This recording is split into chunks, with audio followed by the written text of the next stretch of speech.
Merci Céleste. Alors ça fait un an déjà que on a eu ce moment de joie collective. C'était un 18 juin 2017 où on a éclaté de joie. Pas exactement à la même heure entre Adrien et moi. Les remontées n'ont pas été les mêmes, le suspense n'a pas été le même. Mais en tout cas, la joie a été identique. Les pleurs aussi. Je me souviens, beaucoup de copains et de copines qui pleuraient. Alors qui pleuraient de joie, évidemment. Certains qui me témoignaient que... Ils se disaient que, bon, c'est des vieux militants qui ont toujours lutté, qui ont toujours espéré que nos idées progressent et que nos idées avancent, et qui témoignaient ce soir-là que ça faisait longtemps qu'ils n'avaient pas gagné une élection. Vous savez, de se dire j'ai voté au deuxième tour et en plus j'ai gagné. Et ça c'était quelque chose d'extraordinaire ce soir-là. Cette émotion qui était partagée par toutes et tous. Et cette victoire collective, parce que c'est une victoire collective, ne croyez pas que ce soit la victoire d'Adrien ou la victoire d'Hugo. D'ailleurs, déjà, on avait tout d'abord des binômes, parce que nous avions chacun une suppléante, Agnès et Anne, et que ça a d'abord été une équipe, un tandem, et puis ensuite une victoire collective avec toutes les militantes et tous les militants. Je vous raconte même pas la semaine d'entre-deux tours. Oh, alors là, j'ai jamais vu autant de porte-à-porte de toute ma vie en même temps, aucun coin des premières et deuxièmes circonscriptions.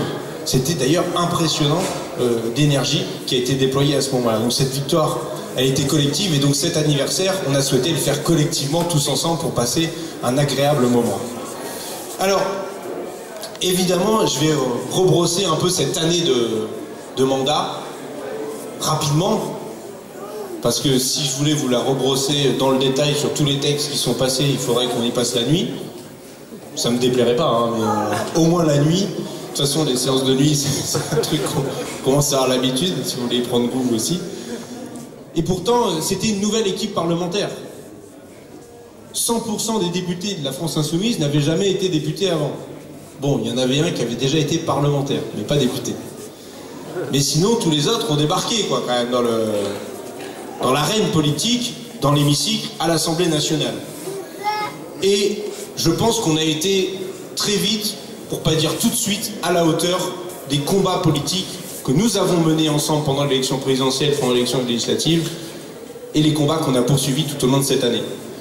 D'abord, évidemment, moi, ce qui me concerne, j'ai été mis dans le bain immédiatement, parce que le premier texte à l'Assemblée qui a été discuté, le tout premier, c'est la 6e prorogation de l'état d'urgence. Vous vous en souvenez peut-être pas, mais moi je m'en souviens, parce que nous étions encore sous l'état d'urgence, et j'ai eu 30 minutes de temps de parole au perchoir pour dire pourquoi il fallait pas proroger l'état d'urgence. Première intervention que je fais à l'Assemblée. Donc autant vous dire que ça vous met dans l'ambiance tout de suite.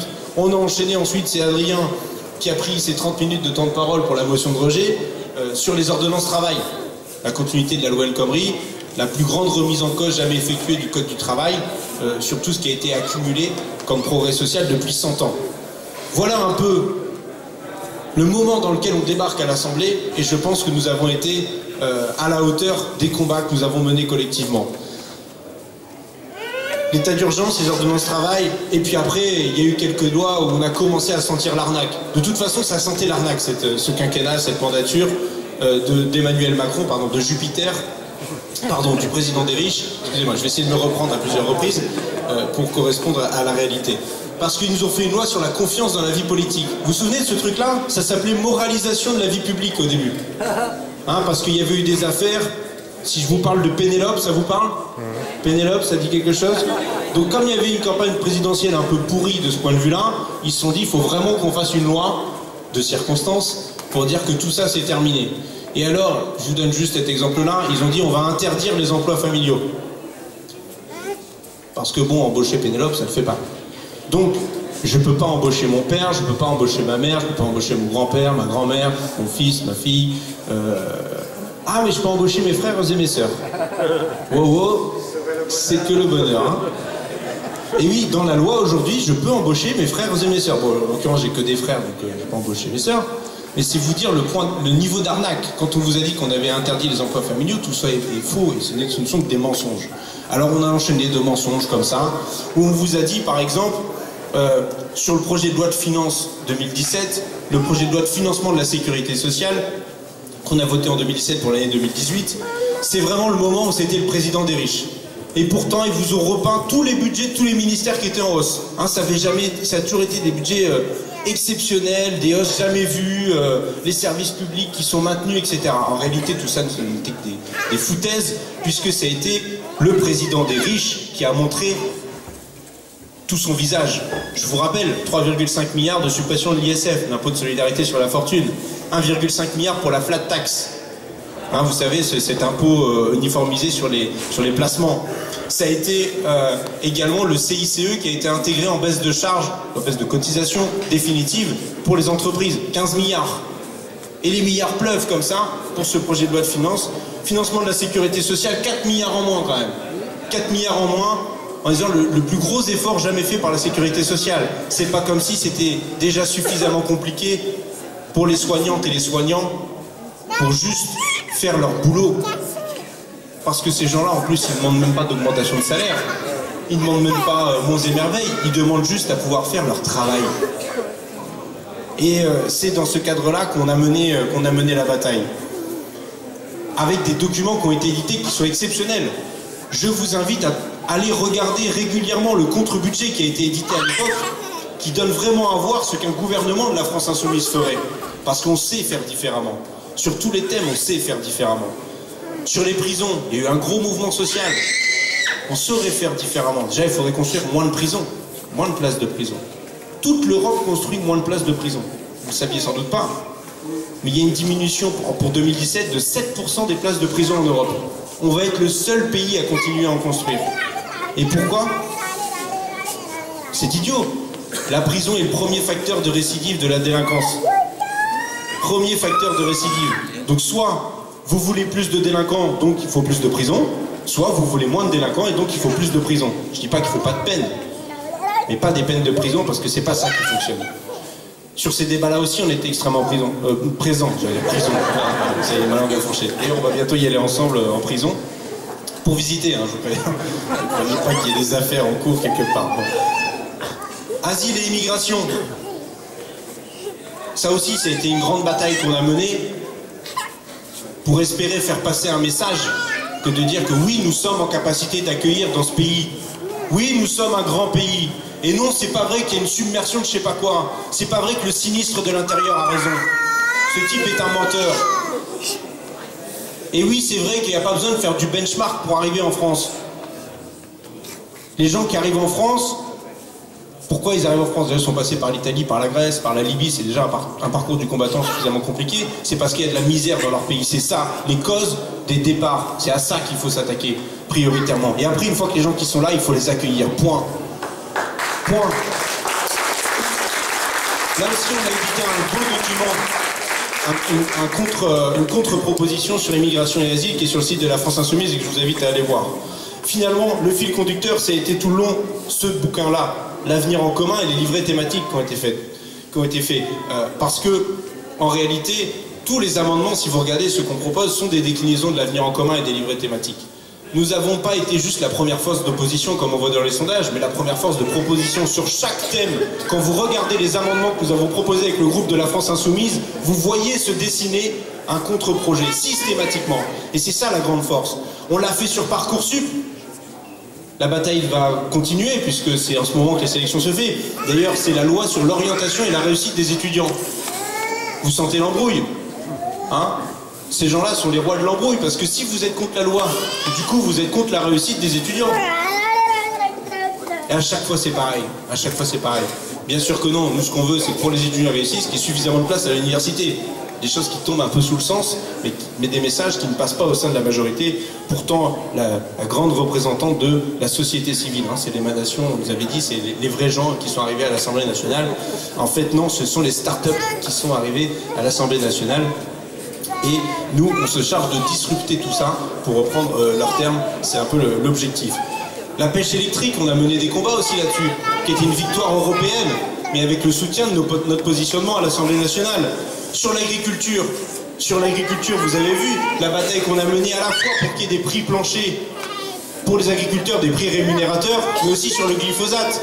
Ne vous laissez pas avoir par un vote à 1h40 du matin, prolonger une séance qui devait terminer à 1h dans la nuit de dimanche à lundi, prolongée par le président de l'Assemblée nationale pour pas qu'il y ait de débat. La cible, c'est bien le gouvernement, le président de l'Assemblée nationale et cette majorité de marcheurs qui ne font que détruire tout sur leur passage, tous les acquis, tous les conquis sociaux qui font de la France qu'elle est aujourd'hui une république qui essaye de lutter contre les inégalités. Et on peut déjà le dire, les inégalités vont aller croissantes avec leur projet politique. La loi Elan, là aussi, les rois de l'embrouille, ils vous ont expliqué que 100% des logements neufs ne devaient plus être adaptés pour les personnes en situation de handicap, les personnes à mobilité réduite. Non, il fallait que ce soit adaptable. Ok, vous avez compris? Adapté, ça va pas. Adaptable, ça va mieux. Tout ça, c'est de l'arnaque. C'est de l'embrouille. La SNCF, cette belle bataille du rail, qui continue. Adrien vous en parlera sur les prochaines dates de mobilisation. Là encore, ce sont les rois de l'embrouille.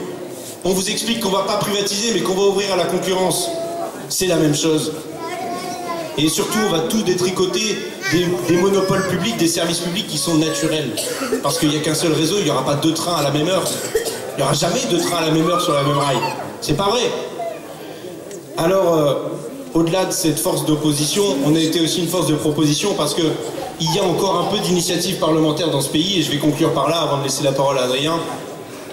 Nous avons, il faut que vous le sachiez, quand on vous dit ouais, de toute façon, la France insoumise, ouais, ils râlent, tout ça, vous savez, bon. Mais en même temps, ils proposent jamais rien. Combien de jours on a par an à l'Assemblée nationale pour faire des propositions, Adrien, moi-même et nos 15 autres collègues du groupe parlementaire? Combien? Un jour.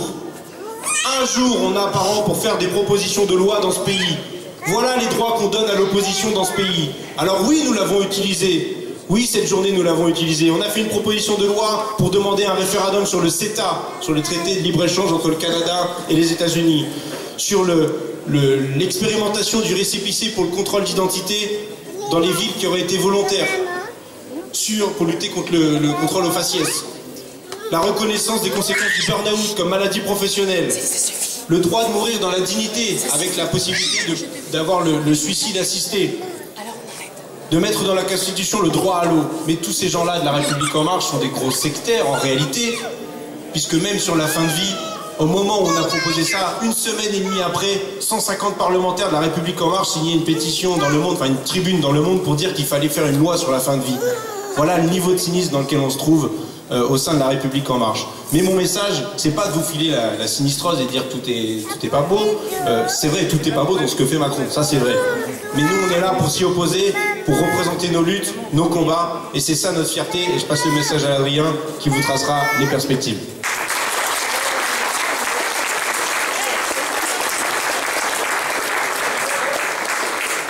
Merci Hugo pour cette introduction qui nous a tous mis une pêche d'enfer. On voit que tout ce qui se passe depuis un an, c'est formidable, on est tous heureux.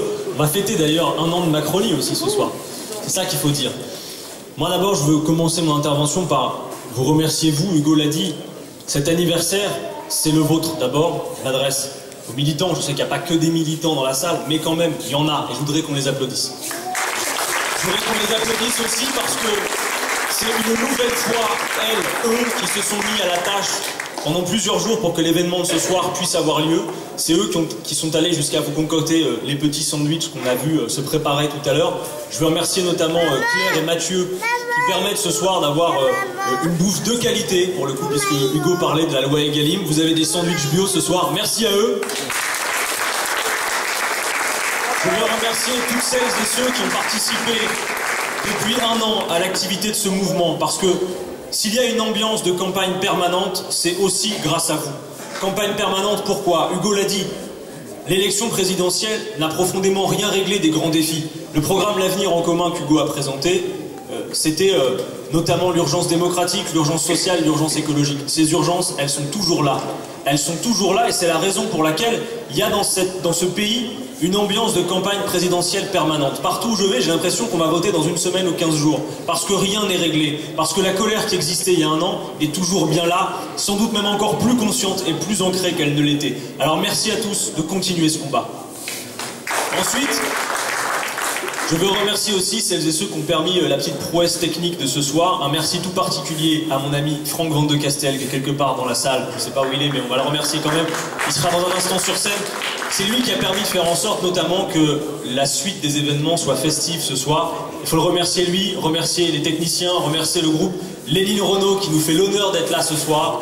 Je veux qu'on les applaudisse aussi. Et également le groupe formé autour de quelques collaborateurs parlementaires et de votre humble les uns sous-sol, parce que vous me retrouverez tout à l'heure à un autre poste de combat que celui-là, sans l'écharpe. Mais ça, c'est pour un peu plus tard dans la soirée. Merci véritablement à tous. Hugo l'a dit, le jour où nous arriverons au pouvoir, parce que nous y arriverons, sinon on ne ferait pas ce que nous sommes en train de faire, vous ne feriez pas ce que vous faites, on constate qu'avec tout ce que fait Macron, on va avoir surtout beaucoup de choses d'abord et avant tout à réparer. Et sur la SNCF, c'est absolument criant d'actualité. Oui, nous avons besoin, pour solder notamment le défi écologique, d'un rail public. Or, nous avons affaire à une bande d'idéologues qui traduit directement tout ce qui nous vient de Bruxelles et pour qui la concurrence libre et non faussée et la compétition de tous contre tous est la solution à tous nos maux et la bonne manière d'organiser l'économie. Nous pensons autre chose et on l'assume. Nous pensons que face aux défis que nous avons à solder, non, la compétition n'est pas le meilleur modèle d'organisation. La meilleure façon de s'organiser, c'est de passer enfin à la coopération. Voilà ce que nous voulons faire. Et donc nous aurons besoin de renationaliser la SNCF parce que oui, ils vont aller à la privatisation. Les amis, soyez pas dupes de ça. GDF, on nous disait aussi que ça ne serait pas privatisé. Et vous avez vu le résultat.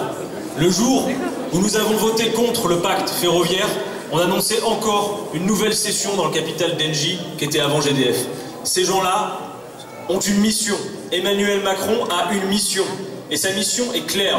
Il veut achever ce que ses prédécesseurs n'ont pas pu terminer.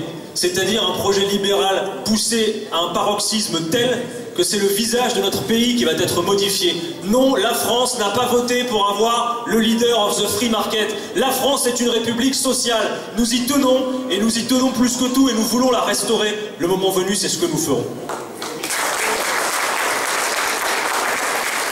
Alors, nous avons pris bien des coups sur la figure depuis un an, c'est très clair. Et Macron ne va pas s'arrêter là. Mardi, nous voterons le projet de loi Avenir professionnel, sur lequel j'ai passé toute ma semaine dans l'hémicycle, qui était censé être, vous savez, le volet sécurité après la flexibilité des ordonnances. En vérité, même le volet sécurité est un véritable poison, puisque vous avez dans ce projet de loi qui, pour l'essentiel, veut améliorer la formation dans notre pays, vous avez des choses absolument gravissimes, comme de vrais reculs sur l'assurance chômage, l'encouragement du travail détaché dans ce projet de loi, et notamment l'encouragement du pantouflage. Vous savez, ce fait qu'on puisse passer du public au privé, du privé au public. D'ailleurs, il y en a certains à qui ça pose un peu problème, a priori, en ce moment, si on regarde bien l'actualité. Voilà ce qu'il y a aussi dans ce projet de loi. Sur la question de l'emploi, quand nous avons construit le projet de loi, nous avions fait des auditions. Même les organismes de formation dans ce pays le disent. L'essentiel du problème, c'est la création d'activités.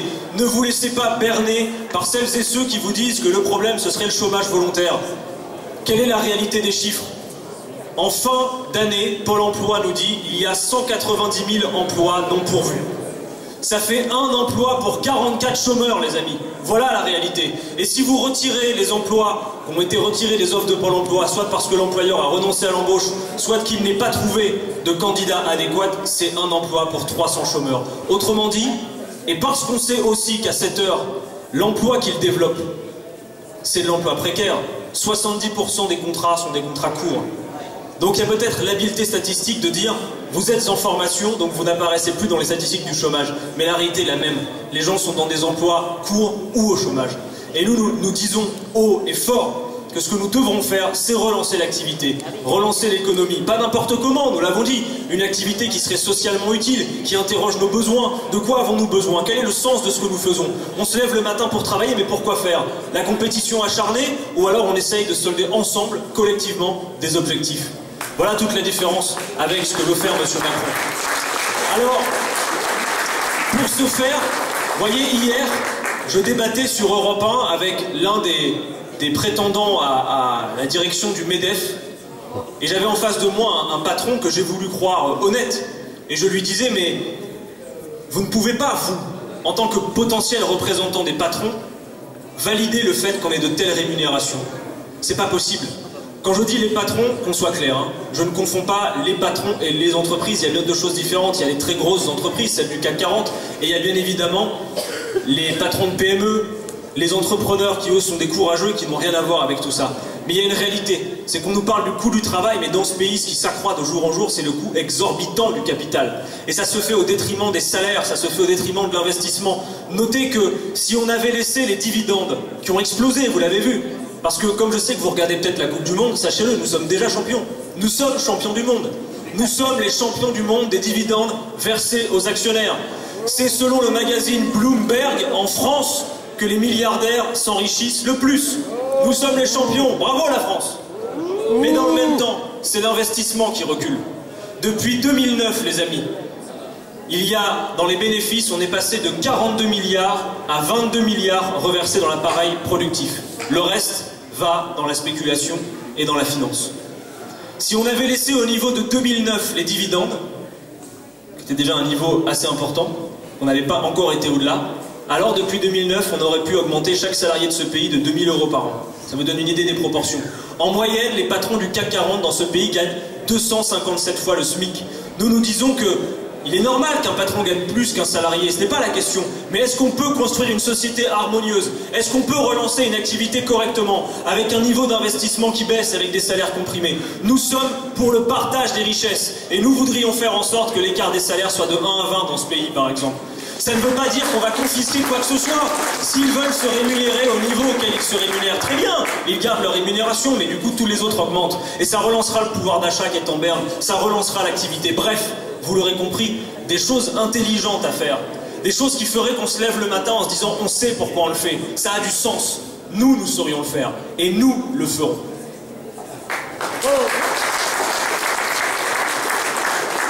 Petit point quand même sur le pognon de dingue. Les aides sociales. Bien évidemment que tout ça est perfectible. On vient de le dire, on peut aller plus loin dans le partage des richesses. Mais Emmanuel Macron, dans son projet d'achèvement du projet libéral, met en cause l'efficacité des aides sociales. Très bien, oui, on peut faire bien davantage, nous n'avons pas de problème avec ça. Quelle réalité néanmoins aujourd'hui des aides sociales dans le pays? Avant la redistribution, les 10% les plus riches gagnent 20 fois ce que gagnent les 10% les plus pauvres. Après redistribution, c'est 6 fois, c'est déjà beaucoup. On peut faire encore mieux, mais c'est déjà ça. Si le taux de pauvreté en France est de 14%, ce qui est déjà énorme, et pas de 20%, c'est grâce aux aides sociales. Donc le pognon de dingue, c'est pas dans les aides sociales, c'est dans les aides sociales aux riches, aux plus riches. Et ça, sans contrepartie, c'est intolérable. Pourquoi faire cela sans demander contrepartie? Il n'y aura pas d'effet sur l'économie, parce que ces gens-là ne sont pas intéressés par l'intérêt général. Ils sont intéressés par la cupidité sans borne avec laquelle nous aurons à mettre fin.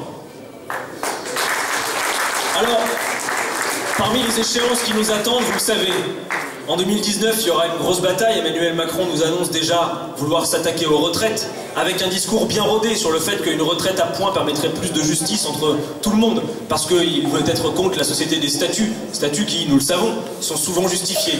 Mais une retraite à points, avec un point qui serait défini en fonction de l'espérance de vie de la génération en cours, ça pose un vrai problème. D'autant plus quand on sait que entre les 5% les plus pauvres et les 5% les plus riches, il y a 13 années d'écart d'espérance de vie. C'est un projet inégalitaire. Nous aurons aussi en 2019 une bataille essentielle à mener, celle des élections européennes. Et sur ce point de vue, je le dis à toutes et tous, à bon entendeur, les portes de la France insoumise sont grandes ouvertes, mais pas pour faire n'importe quoi. Nous ne faisons pas de l'union, de l'unité un préalable. Oui à l'unité, aucun problème, sur le fond et sur le fond d'abord. Hors de question de faire de la tambouille et des carabistoules pour atterrir sur un ventre mou politique parce qu'on mettrait des désaccords de côté. Oui à la coopération entre nous tous, mais sur le fond. Et sur le fond, nous savons ce que nous disons. Nous pensons que ce programme n'est pas applicable dans le cadre des traités européens. Traités européens qui ont été rejetés démocratiquement en 2005. Nous ne disons pas que nous voulons saborder l'Europe, non, non, les libéraux s'en chargent très bien, car nous leur disons, l'Europe est en train de se disloquer sous vos coups, regardez partout la percée de l'extrême droite, c'est vous qui êtes en train de pousser l'Europe à la dislocation, ce n'est pas la France insoumise qui, jusqu'à preuve du contraire, a poussé au Brexit, c'est vous. Et ceux qui souhaitent renouer avec l'idéal de coopération en Europe, c'est nous. c'est la France insoumise. Et donc pour ça, nous avons des propositions, nous avons un programme. Et sans attendre une échéance qui nous permettrait d'arriver au pouvoir dans ce pays, nous saurions faire, et le groupe de parlementaires insoumis en Europe aura fort à faire, et vous avez vu que nous veillons à des coopérations avec d'autres pays européens. Nous ne voulons pas faire juste une liste nationale, nous voulons faire bien sûr une liste nationale, mais un mouvement européen, et ce mouvement s'appelle Maintenant le peuple, alors on va devoir tous le pousser en 2019. Ensuite, bien sûr, il y aura une échéance locale qui passionne déjà les foules, celle des municipales. Et oui, on va être clair de ce point de vue. On va se le dire franchement, une bonne fois pour toutes. Avec Jean-Luc Mélenchon qui fait 30% à l'élection présidentielle. Avec Hugo Bernalicis qui gagne sur la deuxième circonscription. Et moi sur la première circonscription, oui, dans la métropole lilloise, nous avons fort à faire. Et nous allons faire. Nous allons faire. Nous ferons à Lille, nous ferons dans beaucoup de villes de la métropole. Pas contre quelqu'un. Pas pour dégager quelqu'un, nécessairement, il y a des gens qu'il faut dégager. Il y en a d'autres qui ont fait des choses plus ou moins bonnes, c'est pas la question. Nous, ce que nous voulons, c'est faire la démonstration que, à la France insoumise, oui, ces gens-là, on peut leur filer les clés du camion. Voilà ce que nous avons à faire. Alors oui, le combat parlementaire est difficile. Oui, Macron est un rude client, mais il a une rude opposition en face de lui. Je pense que ça se voit depuis un an. Et on va continuer à faire cette démonstration implacable.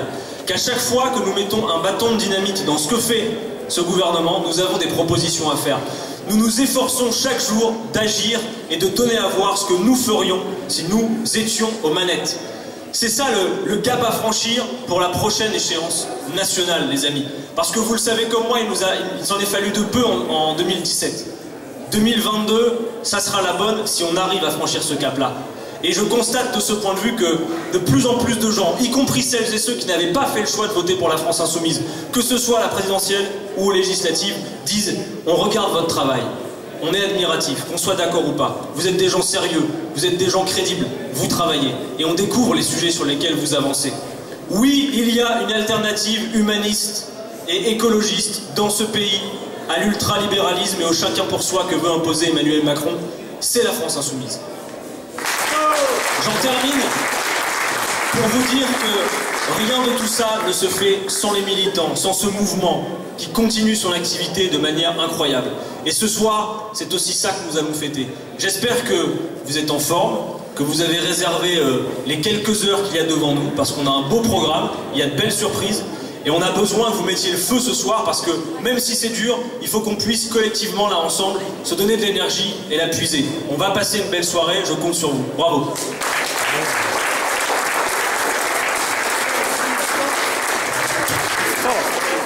Résistance! Résistance! Résistance! Résistance!